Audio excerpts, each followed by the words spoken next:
तो आज हम दो बहुत ही अलग लेकिन उतनी ही खौफनाक कहानियों की कह सकते हैं चीर-फाड़ करने वाले हैं। एक कहानी है बाहरी दुनिया के सायों की और दूसरी है मन के अंदर छिपे एक राक्षस की।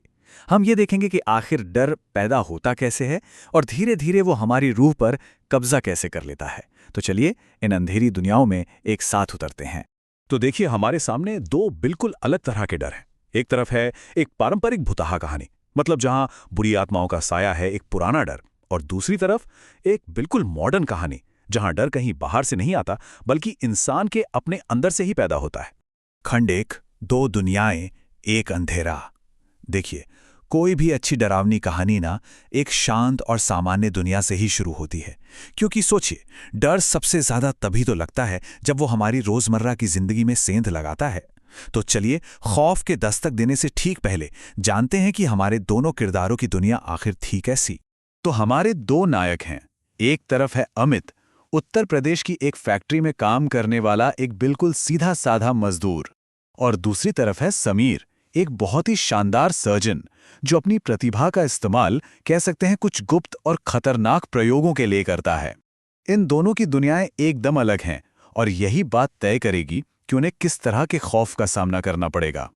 खंड 2, डर की पहली फुसफुसाहट। हर कहानी में ना एक ऐसा पल जरूर आता है जहां सब कुछ हमेशा के लिए बदल जाता है। ये वही पल है। अब हम देखेंगे कि कैसे कोई अनजानी ताकत इन दोनों की साधारण सी जिंदगी में दरवाजा तोड़कर दाखिल होती है। अमित के लिए ये सब एक आवाज से शुरू हुआ। सोचिए, अमित फैक्ट्री में रात की शिफ्ट में बिल्कुल अकेला था। मशीनों का कान फाड़ू शोर, और उसी शोर के बीच अचानक उसे अपना नाम सुनाई देता है। एक धीमी सी, बहुत अजीब सी आवाज जो फैक्ट्री के पिछले गेट के बाहर से आ रही थी। यही थी डर की पहली दस्तक। और समीर, उसके लिए डर की शुरुआत एक कामयाबी से हुई। वो एक लावारिस लाश को फिर से जिंदा करने का एक्सपेरिमेंट कर रहा था। एक पल के लिए लाश आंखें खोलती है और फिर शांत हो जाती है। समीर को लगा कि वो नाकाम हो गया, लेकिन असल में उसने अनजाने में कुछ बहुत ही भयानक शुरू कर दिया था। खंड 3, जब बुरा सपना हकीकत बन गया। तो डर की पहली दस्तक तो हो चुकी। इसके बाद चीजें बहुत तेजी से हाथ से निकलने लगती हैं। अब हम देखेंगे कि कैसे एक हल्की सी फुसफुसाहट एक जानलेवा हमले में बदल जाती है और कैसे एक कामयाबी दिमागी वहशत का रूप ले लेती है। अमित के लिए यह डर बहुत जल्दी जानलेवा बन गया। जो सिर्फ एक आवाज थी, वो अब एक अनदेखी ताकत बनकर उस पर हमला करती है। अचानक फैक्ट्री की बत्तियां बुझ जाती हैं। कोई उसे हवा में उछालता है और उसका सिर मशीन से टकरा देता है। ये सिर्फ डर नहीं था, ये एक सीधा हमला था जिसने उसे फैक्ट्री से भागने पर मजबूर कर दिया। लेकिन बात यहीं खत्म नहीं होती। ये डर फैक्ट्री में नहीं रहता, वो अमित का पीछा करता है। और जब अमित और उसका दोस्त सोनू एक पीपल के पेड़ के पास से गुजरते हैं तो उन्हें एक दर्दनाक चीख सुनाई देती है। बस इसके बाद वो बुरी आत्मा सोनू के पीछे पड़ जाती है। डर अब फैल रहा था और सोनू की हालत बहुत तेजी से बिगड़ने लगती है। वो उन आत्माओं का नया शिकार बन जाता है। उसे भयानक चीजें दिखाई देने लगती हैं, उस पर हमले होते हैं और धीरे धीरे उसका अपने ही शरीर और दिमाग पर से कंट्रोल खत्म हो जाता है। चलिए, अब वापस समीर की कहानी पर आते हैं। उसका डर बाहरी नहीं बल्कि पूरी तरह से अंदरूनी है। शीशे में उसकी अपनी ही परछाई जिंदा हो जाती है और उसके खिलाफ एक दिमागी जंग छेड़ देती है। और यहां सबसे दिलचस्प बात यह है कि ये परछाई समीर को शारीरिक चोट नहीं पहुंचाती, नहीं, वो उसके दिमाग पर हमला करती है। वो उसकी सबसे कीमती चीजों को तबाह करती है, उसके रिश्ते, उसकी यादें, और उसे अंदर से बिल्कुल खोखला कर देती है। खंड 4, एक हताश मुकाबला। अब कहानी उस मोड़ पर पहुंचती है जहां दोनों किरदार पलटवार करने का फैसला करते हैं। ये उन ताकतों से लड़ने की एक हताश कोशिश है जो उनकी जिंदगी को जहन्नुम बना रही हैं।